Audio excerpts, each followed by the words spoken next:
The ache had a name, and its name was Maya. For Alara, this was a fundamental truth, as solid and unchangeable as the floorboards beneath her feet.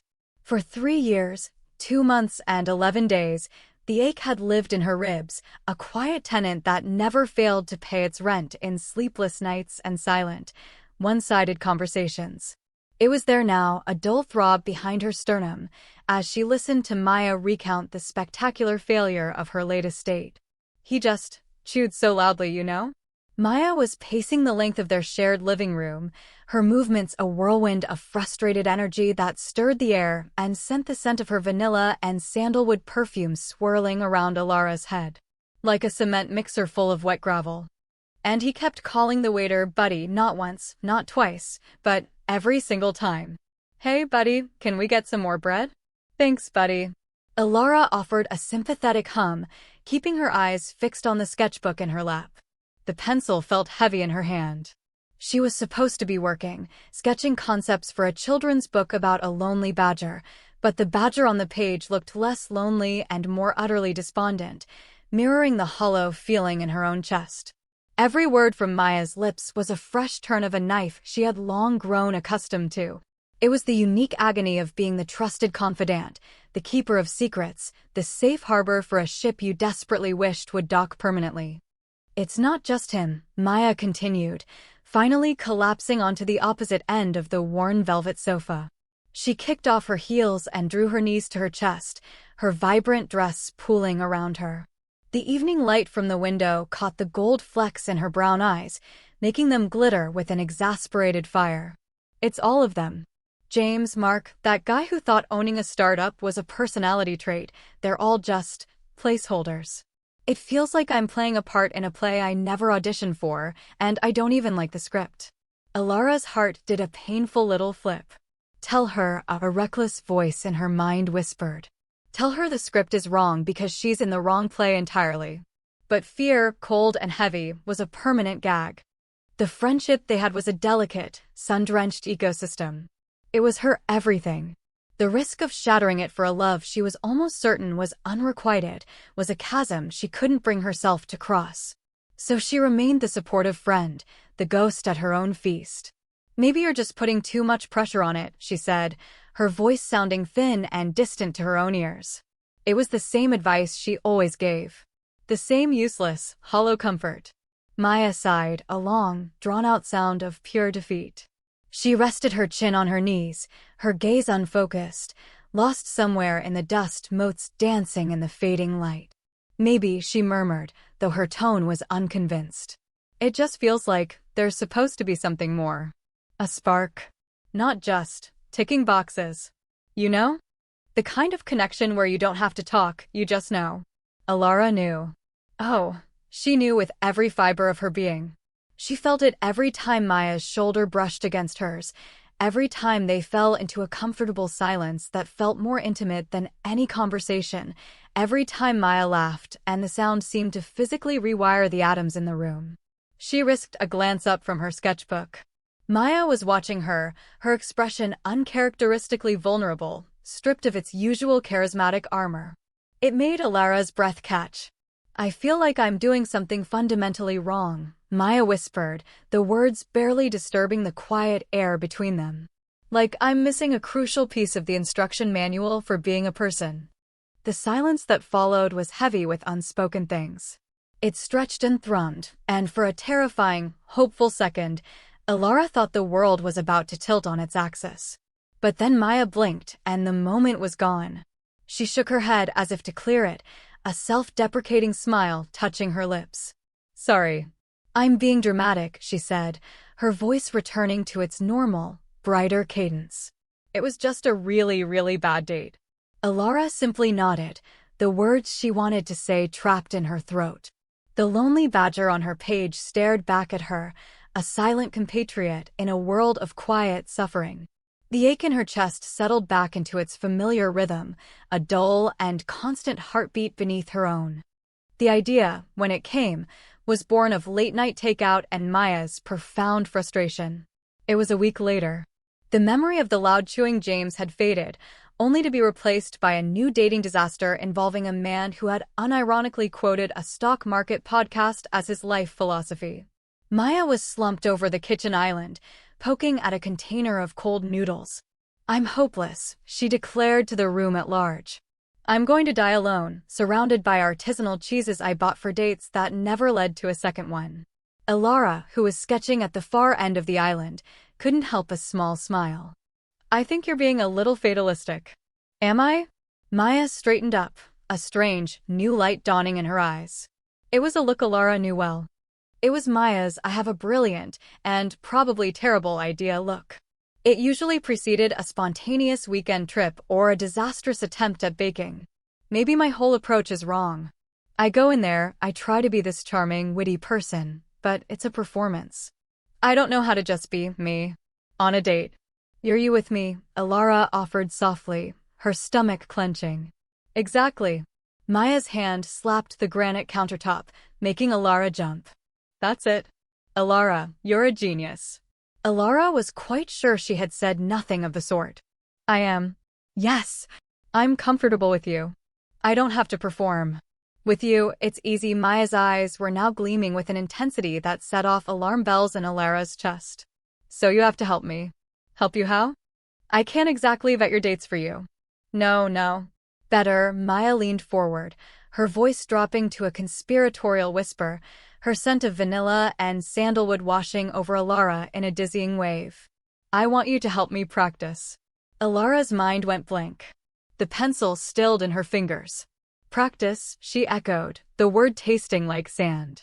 "Yes, practice dating." Maya was beaming now, fully convinced of her own brilliance. "We'll go on dates. You and me. You can be my stand-in. We'll go to a restaurant, a bar, whatever. And I can just practice. I can try to figure out how to be myself without the pressure of it being with a stranger who might be a secret kleptomaniac. You can give me pointers. Tell me what I'm doing wrong." The world stopped. For Elara, this was not a brilliant idea. It was a form of exquisite, meticulously crafted torture. It was asking a starving person to please come and watch a banquet, to smell the food and feel its warmth, but never, ever take a bite. It was cruel. It was unbearable. It was something she knew she could not refuse. Saying no would require an explanation, an excuse that would crumble under the bright, insistent force of Maya's curiosity. Saying no would create a distance between them, a question mark that Elara couldn't bear to see hanging in the air. So the word that came out of her mouth, weak and traitorous, was the only one possible. "Okay." The first practice date was at a quiet little wine bar downtown, a place with dark wood and low lighting that was far too romantic for a clinical experiment. Elara felt like she was walking into a dream she knew would turn into a nightmare. Her hands were clammy. She had changed her outfit 3 times before settling on a simple black sweater and jeans, terrified of looking like she was trying too hard, equally terrified of looking like she wasn't trying at all. Maya, on the other hand, had embraced the spirit of the evening. She wore a deep red dress that clung to her in all the right ways and had swept her dark hair up, leaving a few tendrils to frame her face. She looked breathtaking. Elara's heart felt like a trapped bird beating against her ribs. "Okay, so," Maya began, leaning her elbows on the small table after they had ordered their wine. Her expression was serious, almost academic. "First date. I'm me or you, but we're on a date. What are we talking about?" Elara's mind was a static hum. I don't know. What do you normally talk about?" "Work, travel, the weather." "The holy trinity of boring conversation," Maya said with a grimace. "See? This is what I mean. I always fall back on the same safe topics. What should I be asking?" "Ask something that you actually want to know the answer to," Elara managed, her voice steadier than she felt. The wine arrived, a deep, blood-red vintage. She took a sip, grateful for the liquid courage. Maya considered this. Her brow furrowed in concentration. Then her gaze met Elara's and her expression softened. "Okay," she said, her voice lower now, losing its clinical edge. "Elara, what's the one piece of art, painting, book, song, anything that's made you feel truly seen?" The question was so unexpected, so genuinely Maya, that it cut through the haze of Alara's anxiety. The pretense of the evening momentarily fell away. This wasn't a practice date, it was just them talking. She thought for a moment, then told her about a little-known graphic novel, about its lonely protagonist and the quiet beauty of its melancholic panels. She spoke, and Maya listened, truly listened, her chin resting in her hand, her eyes never leaving Alara's face. The attentiveness was a physical force, a warmth that spread through Alara's chest. When Alara finished, a small, genuine smile was playing on Maya's lips. "That was good," she said softly. "The story?" "No." Maya's fingers, which had been resting near Alara's on the table, brushed against her own.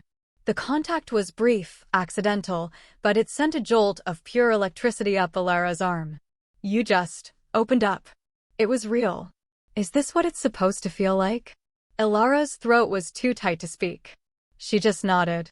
The line between practice and reality began to blur. Over the next few weeks, they went on more dates, a walk through the botanical gardens, a trip to an old movie theater, a picnic by the river.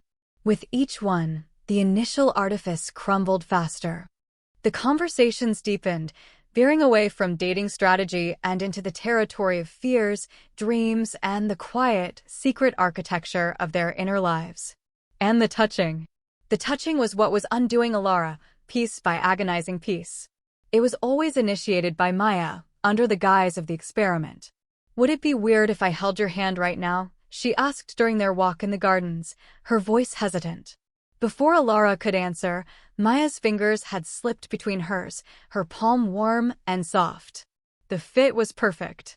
Alara's mind went quiet, all her frantic thoughts silenced by the simple, profound reality of Maya's hand in hers.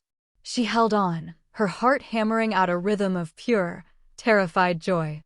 Another time, sitting shoulder to shoulder in the velvet darkness of the movie theater, Maya had leaned over, her breath warm against Alara's ear. "You have a piece of popcorn in your hair," she whispered. Her fingers, impossibly gentle, brushed through Alara's hair, lingering for a fraction of a second too long. Alara had to physically restrain herself from leaning into the touch, from chasing that fleeting warmth. The entire movie played out in front of her, a series of moving pictures she didn't see at all, her entire consciousness narrowed to the point on her scalp where Maya's fingers had been. She was living on a knife's edge, suspended between a dream and a waking nightmare. These moments were both a gift and a curse. They were glimpses of a world she desperately wanted, a world where holding Maya's hand was not an experiment, but a simple fact. But each touch, each lingering look, was followed by the crushing return to reality, where she was just the supportive friend, the practice dummy. One evening, after a date that had simply consisted of them cooking dinner together and sharing a bottle of wine, the pretense felt particularly thin. They were on the sofa, the same place where this whole charade had begun, the soft glow of a lamp painting the room in shades of gold and shadow. A documentary about deep-sea life played quietly on the television, its narrator a soothing, distant drone. Maya had been quiet for a long time, her head resting on a cushion, her legs tucked beneath her. Alara was sketching, the habit a shield against the thrumming silence. She could feel Maya's gaze on her. It was a tangible pressure, a warmth against the side of her face. "This is nicer than any real date I've ever been on," Maya said, her voice soft and laced with a strange sort of wonder. Alara's pencil froze over the page. A familiar ache bloomed in her chest. "That's the point, right? To figure out what you want so you can find it," the words tasted like ash. Maybe. Maya shifted, turning to face her more fully. The space between them on the sofa suddenly felt charged, electric. Or maybe I've just been looking in all the wrong places. Alara risked to look at her. Maya's expression was unguarded, her usual vibrant energy replaced by a deep, searching vulnerability. Her gaze flickered down, just for a second, to Alara's lips. It was a micro-expression, a fleeting movement that lasted less than a heartbeat, but for Alara, the world tilted violently. The ground beneath her seemed to fall away. It was a look she had dreamed of, a look she had convinced herself she was imagining for years. But there it was. Undeniable. Real. A hurricane of hope and terror raged within her. Hope that this meant what she thought it meant. Terror that she was misreading everything, that she was about to shatter their entire world based on a flicker of an eyelid. The documentary narrator was talking about the crushing pressure of the deep ocean, and Alara knew exactly how it felt. She was drowning in the space between them, in the weight of everything she couldn't say. She felt Maya shift again, a subtle movement closer, and she knew, with a terrifying certainty, that they were approaching a line. Once crossed, there would be no going back. The silence stretched, no longer comfortable but taut, like a wire pulled to its breaking point. Ilara's heart was a frantic drum against her ribs, so loud she was sure Maya could hear it. The air itself felt thick, vibrating with a question that hung, unspoken, between them. She could feel Maya's warmth, could smell the faint, familiar scent of her skin, a mix of vanilla and something that was just inherently her. Maya broke the silence, her voice barely a whisper, frayed around the edges with an emotion Ilara couldn't quite name. It sounded like fear. It sounded like hope. Ilara. Yeah. The word came out as a breath. Maya's eyes were wide, luminous in the dim light. They were filled with a terrifying, beautiful confusion. This whole thing, this practice, it was a stupid idea, wasn't it? Ilara couldn't form a response. She just watched her, her entire being focused on the woman in front of her, the center of her universe. It was supposed to make things clearer, Maya continued, her voice trembling slightly. It was supposed to help me figure out how to connect with someone. But all it's done is make me more confused. Because the only person I've ever felt that thing with, that connection I was looking for, she trailed off, swallowing hard. Her gaze was locked on Ilara's, searching, pleading. This was it. The point of no return. The air crackled. The world had shrunk to the space on the sofa, to the few inches that separated their bodies. Ilara felt a strange calm settle over her, the quiet eye of her internal hurricane. The fear was still there, a cold knot in her stomach, but it was overshadowed by a desperate need for the truth, whatever it might be. Then Maya asked the question. The one that splintered the pretense into 1,000 pieces and left them exposed, vulnerable and utterly real. Her voice was so quiet Ilara almost didn't hear it. Do you think I'm your type? The question hung in the air, a fragile, shimmering thing. It was everything. It was the key, the confession, the accusation, the plea. Ilara's breath hitched. For 3 years, she had imagined 100 different confessions, 100 different ways this conversation could go. None of them had started like this. None of them were this raw, this terrifyingly direct. Her mouth went dry.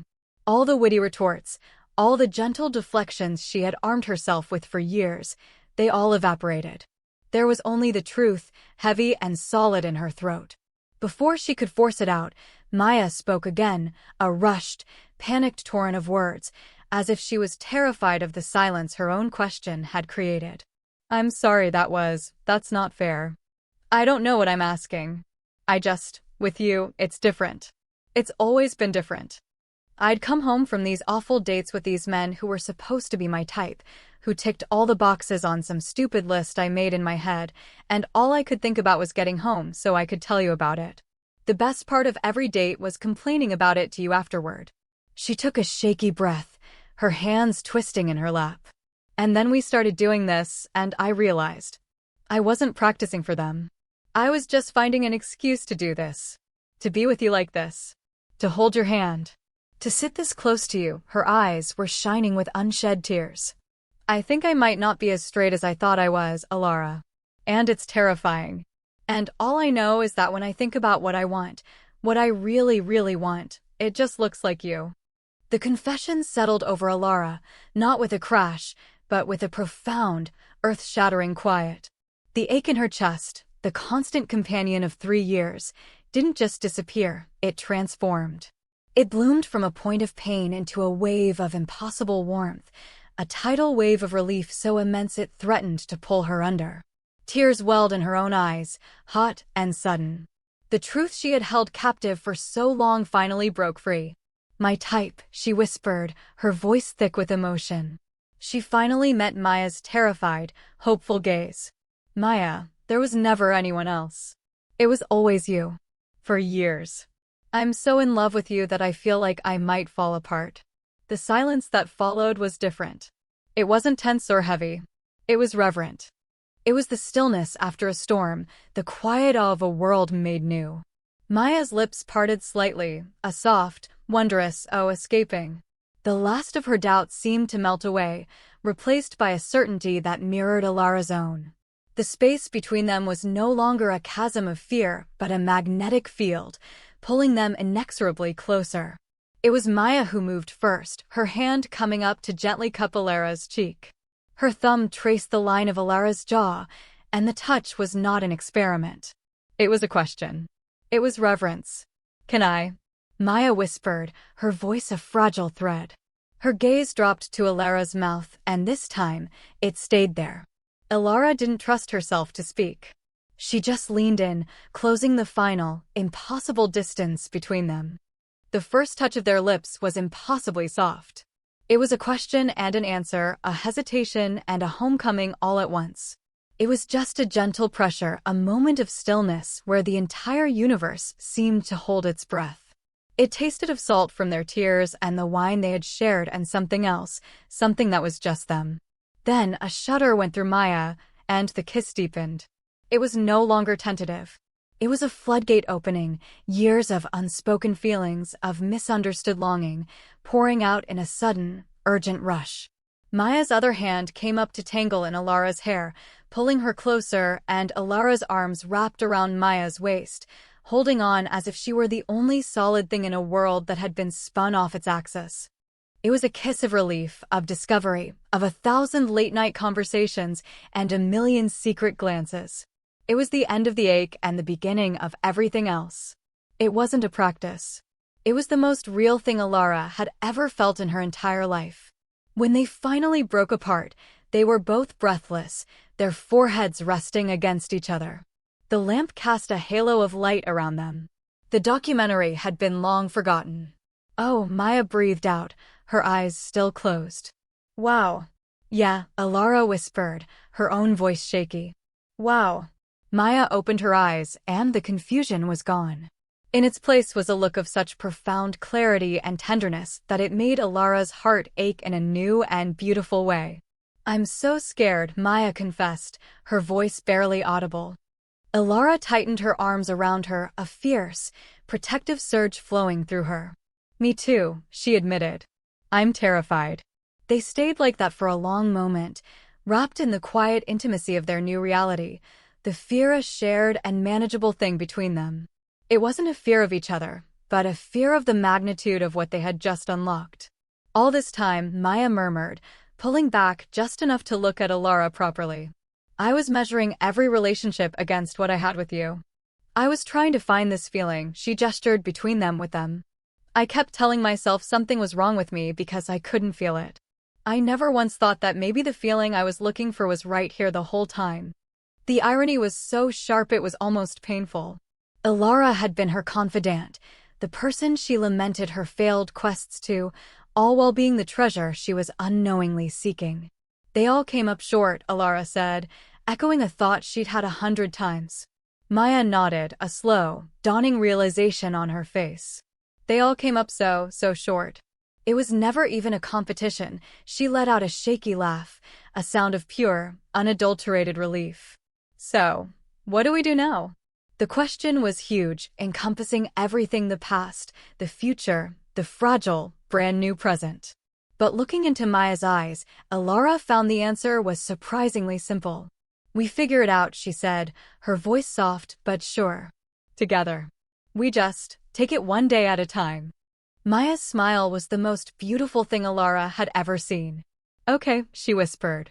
"One day at a time. I can do that." 3 weeks later, the morning light streamed into the kitchen, catching the steam rising from 2 coffee mugs on the island. The air was filled with the scent of roasted beans and the comfortable, lived-in silence of a shared life. Alara watched as Maya, dressed in one of Alara's old, oversized t-shirts, hummed softly to a song on the radio while she buttered a piece of toast. There was a new ease to her, a lightness that hadn't been there before. The frantic, searching energy was gone, replaced by a quiet, settled contentment. The masks were gone, the performance was over. Maya caught her watching and smiled, a slow, easy smile that made Alara's heart feel full to bursting. She walked over and wrapped her arms around Alara from behind, resting her chin on her shoulder and pressing a soft kiss to her neck. "What are you thinking about?" Maya murmured against her skin. Alara leaned back into the embrace, her hand coming up to cover Maya's. The touch was natural, reflexive, an unspoken language they had become fluent in overnight. The ghost was gone. In her place was a woman who was deeply, truly seen. "I was just thinking about your stupid idea," Alara said, a laugh in her voice. Maya squeezed her gently. "It wasn't stupid. It was circuitous. And utterly terrifying.